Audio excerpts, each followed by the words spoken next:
Here, I wanted to do this quick video for a while now about the 3 key ways for muscle growth. Hypertrophy.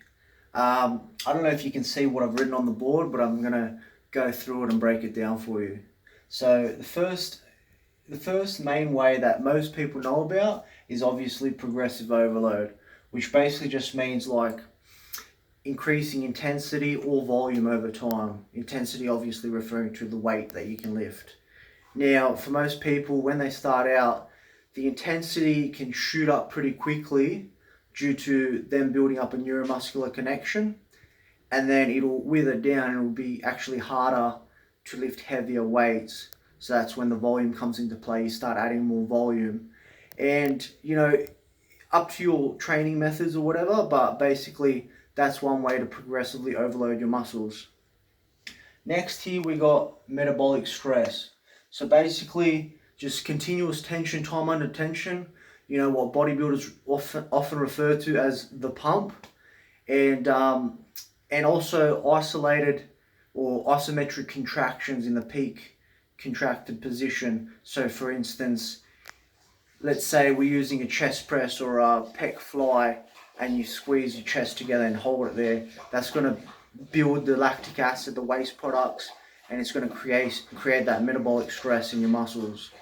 Now the third and final way, which is, I know a lot of people will think of DOMS and muscle soreness when I'm talking about this, which is mechanical damage. So maximum force produced, meaning super slow eccentric and explosive on the concentric. That's how you produce maximum force. Now for this, you do want to lift very heavy, and it is more of an eccentric focus. And when you focus more on the eccentric, you're going to cause more muscle damage, and that's what this refers to. And now out of all of them, this is what's going to cause the most muscle soreness. Now muscle soreness isn't always necessary for muscle growth, but when you think of muscle soreness and DOMS, you're thinking about this.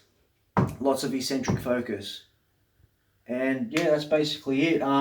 For bodybuilders, I'd recommend trying to incorporate all 3 of those into your workout routine, into your training program. I know most people want to just focus on getting the pump or lifting heavier weights and that, but it is important to try using all 3 methods for your overall long-term goals.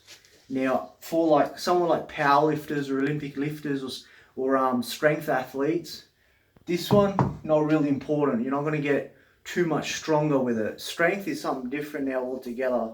So when I'm talking about building muscle growth, that's hypertrophy. It's not necessarily strength. For strength, I wouldn't consider this to have much of an impact. More so progressive overload and mechanical damage, maximum force produced. That's going to give you the most bang for your buck when trying to increase your strength over time.